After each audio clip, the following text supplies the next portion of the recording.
Hey guys, this girl got game. Welcome back to Never Forget Me. We're here for the last route in this game. We've already blown through this already. Kind of thankfully. So the last route we have is Hugh. And he was one of my least favorites from the first game, so I'm a little worried about doing him last, but we'll see. Also, what's interesting about Hugh's route is his two good endings are not dependent on picking a different choice at the end.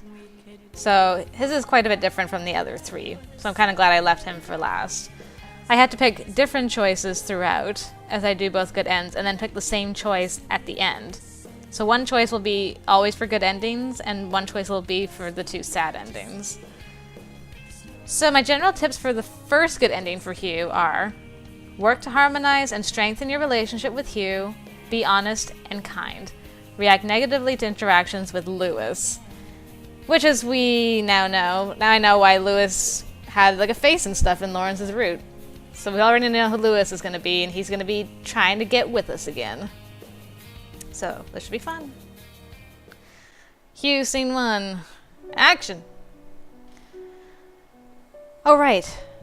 I think in the first game we ended up being fashion designers together, if you got the special ending. Because in the good ending we still worked at the ice cream shop and he told us not to get fat by eating all this ice cream. Hugh's the worst. I know my official job description reads fashion designer, but the truth is that more often than not I end up babysitting models. Designers are sent on photoshoots to make last-minute adjustments to pieces, as every model's body is different, and something that fit the frame beautifully might not fit the model as well. Some days, like today, I don't have to make many adjustments. I've approved their hair and makeup for the shoot, so at this point all I've got to do is offer any suggestions I've got to the photographer. Our in-house photographer is pretty good. He knows how to bring out the best of our models in the piece we put on them. So yeah, I'll likely just be checking my Twitter feed for the next 20 minutes. The models, they're dull, chatty creatures, chat amongst themselves while we wait for the crew to finish setting up. Oh. The tall blonde one, Sally, is one I recognize. She's worked for us before. The other one, I think she said her name is Molly, is new. Hey Molly. Got to use my own voice because it's Molly. I'll give her a different voice. But anyway. Cool. Nice to meet you, Molly. I don't meet many Mollys. She just signed with one of our preferred agencies. So not only is she new to us, but she's new to the modeling profession in general. You can always tell which models are new and which ones have worked in the business for a while. The newbies carry a glint in their eye and an awestruck fascination for everything happening around them. The veterans, however, either become quiet and jaded, or their egos inflate to an astounding size. Sally, unfortunately, falls into the latter category. Eyes lit up, Molly eagerly mills about, harpooning Sally with questions. Sally stands gracefully with her back arched, secretly pleased to have been paired with someone who will stroke her ego. I was going to say stoke her ego. Why is it taking so long? We have to wait for them to finish setting up for the shoot. I had no idea this much equipment was needed. Is this how it usually is? Yes. And who was that guy we saw earlier? The hot guy? Was that the photographer? The photographer hot? Huh. Are you talking about Hugh? I'm talking about the guy we passed in the hallway. He stopped us so we could check our outfits? Then that was Hugh. He owns the brand. If he liked what he saw, then you'll likely get called back. I hope he liked what he saw, because I sure liked what I saw. Usually fashion designers are strange old guys. Or they're gay. Wait, he's not gay, is he? Most definitely not. Sally shoots me a sideways glance and smiles. It's not uncommon for models to make comments about Hugh, especially the new ones. I've grown used to it, and the models who have been around for a while treat it as a sort of inside joke. Oh, thank goodness! Can you imagine if he were gay? What a waste! The gay community certainly wouldn't think so. Well, yeah, but you know what I mean. Boy, I wouldn't mind the shoot running over if Hugh were involved.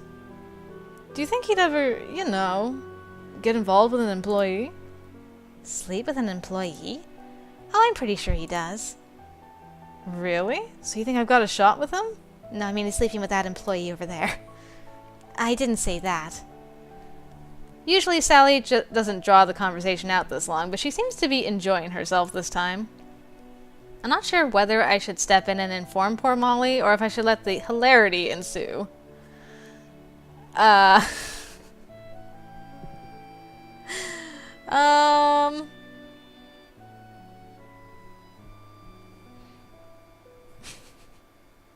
don't know what to do.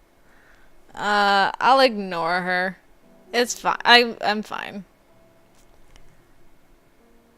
Yeah, it's fine. I roll my eyes at her girlish swooning, but I guess it is pretty funny. Let's see how big of a hole Molly can dig herself before the shoot starts. As if on cue, Hugh enters. Nice turtleneck coat. Speak of the devil. Molly here was just talking about you. Was she? I feel famous. Hugh makes his way towards me in a brisk stride, a notebook of sketch designs tucked under his arm. Molly straightens at the mention and throws her shoulders back, hoping to catch Hugh's attention. You totally ignored the fact that I just called you devil. Most people would be offended. Me offended? But I am devilish. Ah! Well, I guess that put pays to that, eh, Molly? Sorry, Molly, we never have a chance. Upon reaching me, he leans down and kisses me passionately. It's the kind of kiss that most couples would give behind closed doors, but Hugh's never been shy. Would an angel kiss like that? No. Well, then I must be a devil. I'm not sure that logic checks out. I steal a glance in Molly's direction, savoring the surprise and jealousy reflected in her eyes. Hugh catches the exchange, apparently, and speaks up. Did I miss something? Oh my goodness, she looks so pissed. Oh, Molly here was talking about how gorgeous you were. I believe she was just about to tell us what she hoped you'd do to her if you two were working late one night. Molly quickly turns a deep shade of red as the three of us laugh. Oh, that's so mean. She attempts to sputter out a response, but doesn't get very far. What happened to that moxie you had before, Molly? If you want to be a model, you'd better leave your shame at the door. You can't afford to be embarrassed. And it's best not to make a pass at every attractive guy you meet. You'll meet a lot of attractive guys in this industry. Molly's jaw quivers, and just when I'm sure she's about to break out in tears, she storms out of the room. Sally snorts disdainfully while Hugh and I giggle to each other. That was probably too harsh, but it was a lot of fun. This whole industry is harsh. Better to learn it now than later. Then again, if I were in your shoes, Amy, I would have fired her. Very unprofessional, for sure. I don't think Molly will be coming back, so that leaves me in a bit of a predicament. Hugh wipes his hands together as brushing dirt off of them. Aw. And just like that, Molly's gone. Now then, we've got to get ourselves a new model. That was the most uneventful first event out of this whole game so far. Like, usually the first event is like, there's trouble in paradise. This started out fantastic. What the heck, Hugh? How could you blow me away? Okay, so creativity is his thing. Which one of these? Gardening, probably? Yes. Alright. We're gonna garden up a storm. Start. I trimmed all of the bushes today. The garden looks so much better now. Nice. Trimming bushes every day. That's as far as my gardening goes. Romance. It's no secret that Hugh is quite the charmer, but I want to sweep him off of his feet too. Okay. Romance. Hot bath? Yes, hot bath. That looks like a lovely place to have a bath. Ugh. What I wouldn't give. I tried bath salts with salt from the Dead Sea. My skin feels silky smooth.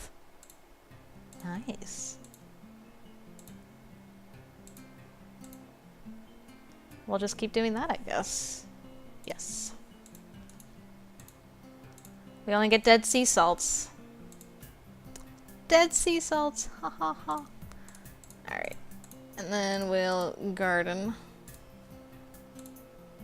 Trimming bushes every day. Okay. What does the outside world look like again? I guess I'll have to go for a run. And...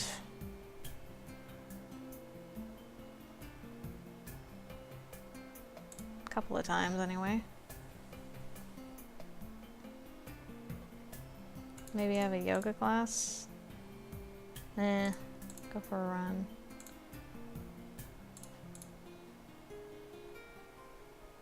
Can I relax at home? Yeah, there we go. Let's do that. I feel pumped, like I could do another loop around the park. Is this what an adrenaline rush feels like? Feels good to go for a run every once in a while. Not only do I feel healthier, but I also saw a lot of squirrels. I did nothing. Sometimes you gotta do nothing, girl. Hors d'oeuvres? The waiter asks, holding the tray out towards me. No thanks. I wave him away dismissively, then take another sip from my cocktail. Ooh, living the high life, aren't we, at Anne's party? Tonight is the launch of Hugh's new lingerie line. He's never designed lingerie before, so the success of this launch party means a lot. It can be indicative of whether or not his new line will be successful. But that's not the only reason why I'm drinking. Launch parties for clothing lines entail models showing off the new pieces. Because this is a lingerie line, that means I'm surrounded by beautiful, scantily clad women. Oh, come on, Amy. No, so yeah, the drinking is also partially to drown my body issues. You are beautiful. Sure, there are attractive male models here too, but female lingerie is just more showy and indecent in my opinion. Well, there's a lot more to show on the female figure. There's some sort of double standard going on here for sure. Me. Hugh raises his hand and waves it slightly, catching the crowd's attention. He projects his voice so that the entire room can hear him. I hope you all are enjoying yourselves. Now we're going to gather all the models for a photo op. Press, that's your cue. The rest of you continue to mingle and help yourselves to the free food. I pause, unsure what to do. Do I go with Hugh while he gets interviewed, idly standing by as his wife? That's what I usually do at these things, but this time is different somehow. I guess because it's lingerie? That would just feel awkward. I watch the models as they line up, spotting a few familiar faces. Oh my. Well, this is lingerie. This is like everyday underwear. Sally is among the crowd, along with a male model that we contract frequently. The elusive Lewis. His name is Lewis, and I remember him from our spring collection. What he's wearing now is very different from the collared shirts and khakis he had on the last time we met.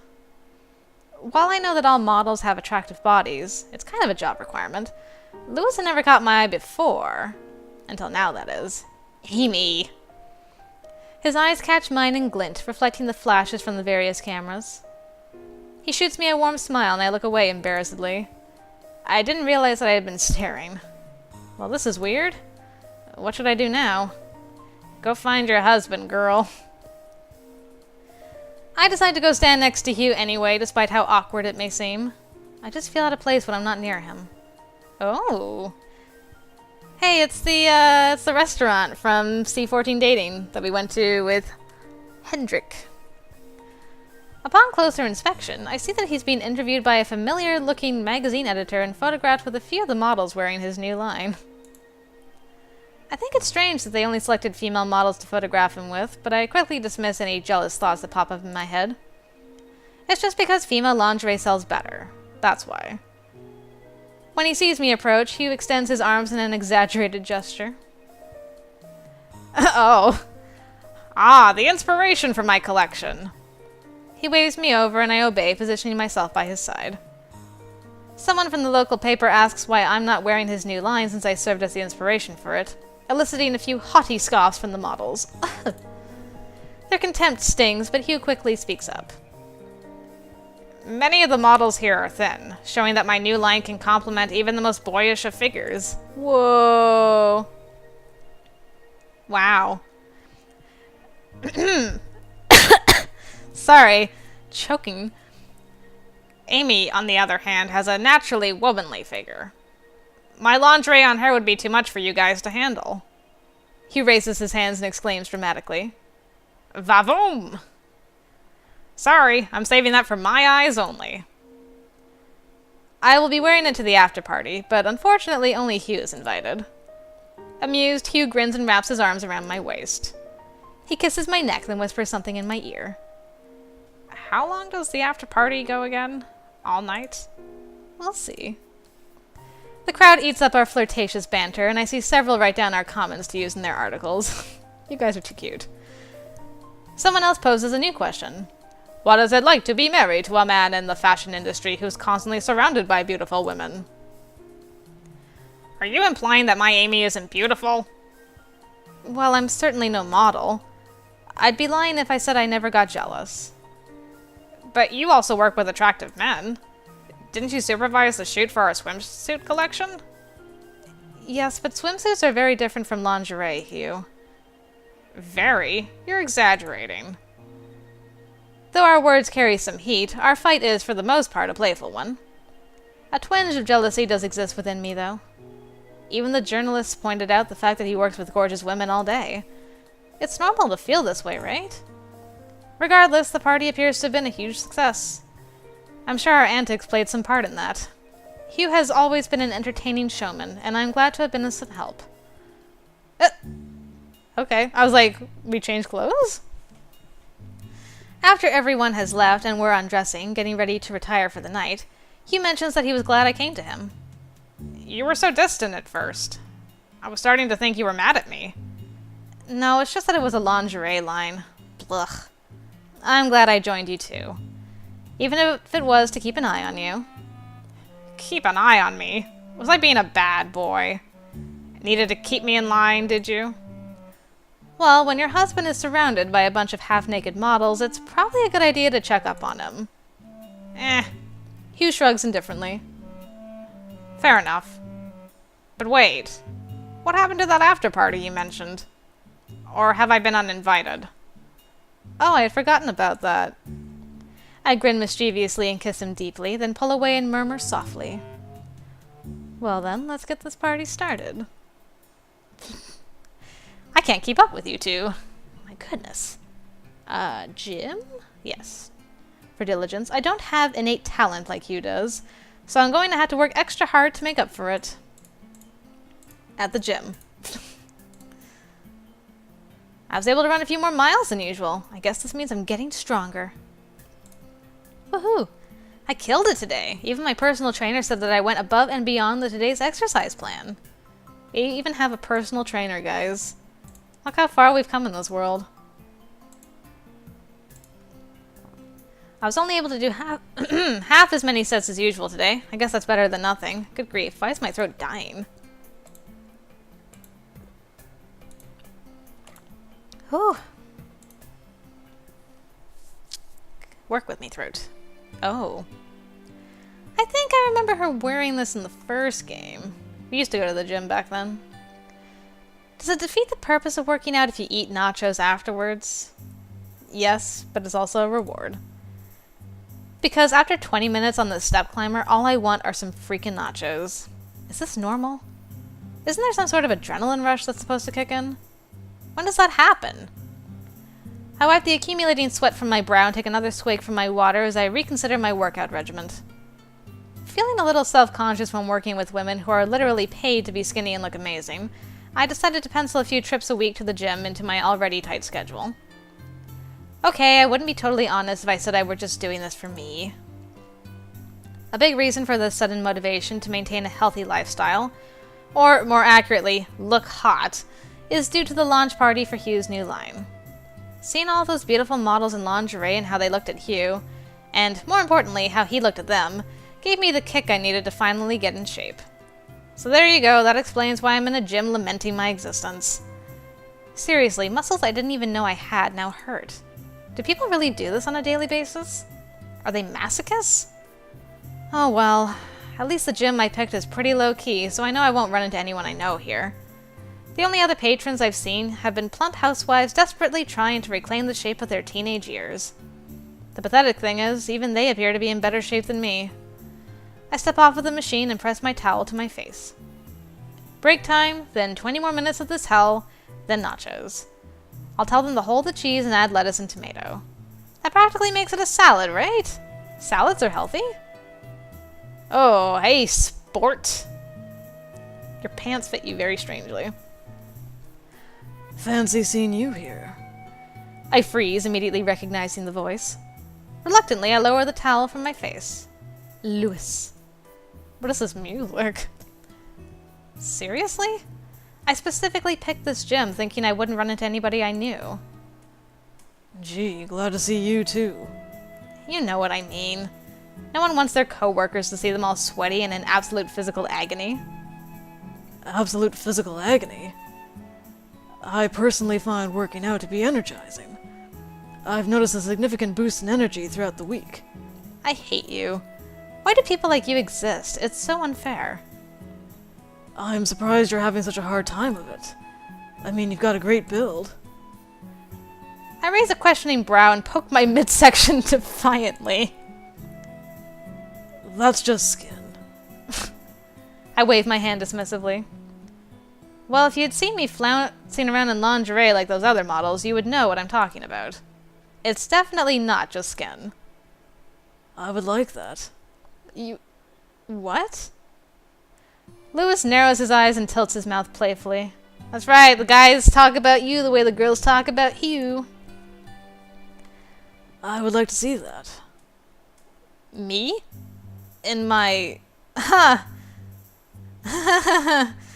I laugh in an attempt to write off the comment as a poorly worded joke, but his silence assures me of his intentions. So... he was serious? He does know that I'm married, right? He has to. Everyone at the agency does. So why? I'm sorry. Was that out of line? Flirt back, it's harmless fun. No, that was inappropriate. A little. Did you forget that I'm married? I raise my hand, flashing the ring as proof. Shazam! Hugh's got dibs on me already, and this ring wasn't cheap. Embarrassed, Lewis scratches the back of his neck and fumbles to string together a response. I didn't mean... Some people say I have a strange sense of humor. I guess it's not funny or appropriate to most people. I guess not. The two of us stand there awkwardly for a few moments until I, eager to put an end to the uncomfortable interaction, speak up. Well, I better get back to my workout. If I'm out for too long, Hugh might get worried. Let me help you. I can show you a few effective workouts. I don't know how the step climber would feel about my unfaithfulness. We're pretty exclusive.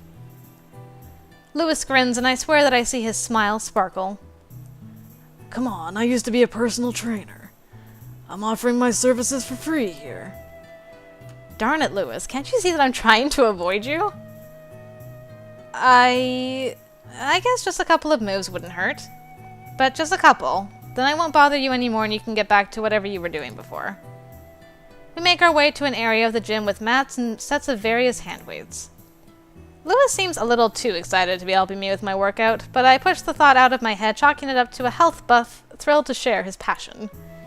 He mentions that it's important to stretch our muscles before working out, a concept that I had skipped entirely. He insists and offers to help limber me up, pushing on my back as I attempt to touch my toes, pulling my arms back in order to stretch my chest, and finally having me lay on the floor to stretch my legs. I wince as Lewis pushes my coiled leg into my chest and release a small groan. Does it hurt? Yes.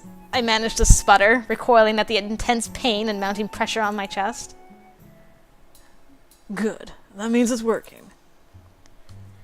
Lewis's face is uncomfortably close to mine, and I wonder if it's some sort of weird personal trainer thing that's supposed to motivate you. Oh, Amy, get away. It's having the opposite effect on me. Whoa! Whoa! Whoa! What? Hey! What? Girl, get your arms off around his neck! Amy! Amy! Out of nowhere, Lewis quickly lowers his mouth and plants it on mine. Oh god, he thrusts his tongue in my mouth, making the action all the more shocking and revolting. I lift my arms and push my back against his shoulder in an attempt to throw him off of me. After a couple moments of struggle, he finally draws away from me slightly. Sensing my opportunity, I place my foot against his chest and kick him off. He falls backward in response while I quickly hop to my feet. Disgusted, I take a few steps towards his crumpled body and hoist my arm back, then slap him. You do that after you wrap your arms around him. It's a good, hard slap that, once dealt, seems to echo throughout the whole gym. I'm secretly pleased that I was able to deliver such a blow. Good thing you've been working out, girl. I turn to retrieve my gym bag and make my dramatic exit, but I'm stopped in my tracks at who I see in the doorway. He kissed you because of Hugh. Oh my god, that face is terrifying. You don't look like that. Oh my goodness, your eyes are so scary. I can't look at you. A horror-stricken Hugh poised with a bottle of coconut water in one hand and a container of dried goji berries in the other. He no doubt planned on surprising me during my workout with a healthy snack. Much better for me than nachos, though not quite as tasty. Who would have thought that he'd be the one to be surprised? In a rage, he drops the water and goji berries and strides furiously towards the two of us. Oh my. I'll kill you, you son of a... Hugh, he wasn't thinking clearly. He was dehydrated or something. I step between the two men and press against Hugh's chest in an attempt to hold him back. It's not that I don't want Hugh to tear Lewis a new one. Trust me, I want to see him get pummeled more than anyone right now, but let's be real here. Hugh is a fashion designer. His hobbies include sipping on Moonbucks coffee and shopping for shoes on eBay. Let me put it this way. Lewis is like a sexy, ferocious lion, whereas Hugh is more like one of those lean, elegant house cats. You know, the kind that are obnoxious jerks, knocking your stuff off of the counter as if they own the place, yet they're still inexplicably lovable and cuddly somehow. So, yeah, holding Hugh back for his own safety right now. He made a mistake, Hugh. Let's just go. I'll make sure you never work a day again in this industry. I swear it. Right after I kick your... Alright, we all believe that you can beat Lewis up. Not really. Now that you've proven you have a man card, can we leave? Hugh makes eye contact with me and I spot a frightening tenacity in his gaze. Look, I want to go. This whole thing has been a little... traumatizing. I just want to get away from here, okay? Hugh's gaze softens. Reassuringly, he places his hands on my shoulders and whispers a resolute, okay. We make our way out of the gym, and I'm relieved to finally be free of the burning, inquisitive stares of its middle-aged patrons. We stand in silence for a few moments until finally the need to explain myself overwhelms me. It really wasn't what it looked like. Really? 'Cause it looked like Lewis forced himself on you and then you slapped him. Oh. Then it was exactly what it looked like. Do you, forgive me? Forgive? What's there to forgive? You did nothing wrong. You can't help it if douchebags like that make passes at you. Yeah. I paused, replaying the scene in my head. I was, or rather, I am, attracted to Lewis. I wonder if I was sending signals to him that gave him the idea that it was okay to do that. Did I secretly want him to kiss me? Did I enjoy it? I frown as I remember his face close to mine, the sensation of his tongue in my mouth. The recollection sends shivers down my spine and I quickly dismiss it. Thinking about it now won't change the past. What I should do is just forget about it and move on. I just hope that I can. Traumatizing. Holy cow, that escalated. Right. Well, back to grinding out stats.